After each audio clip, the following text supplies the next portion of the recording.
Hello সবাইকে, আপনারা সবাই কেমন আছেন? আশা করি আপনারা সবাই অনেক ভালো আছেন, আর আমিও অনেক ভালো। আজকে আমি ঘুম থেকে তাড়াতাড়ি উঠে সব কাজটা সেরে নিয়েছি, কারণ আজকে আমাদের নিরামিষ আর আমি যাব হনুমান মন্দিরে। তার জন্যই আজকে আমার খুব চা খেতেও ইচ্ছে হয়েছিল, তাই এখানে আমি চা বানিয়ে খেয়ে নিয়েছি।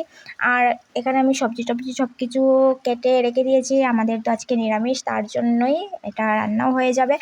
আর এখন আমি চলে এসেছি আমাদের হনুমান মন্দিরে। হনুমান মন্দির হচ্ছে আমাদের তুলাপট্টি বিট্টুর সামনেই, আসলেই দেখতে পারবেন। আর পুরো ভিডিওটা দেখবেন প্লিজ।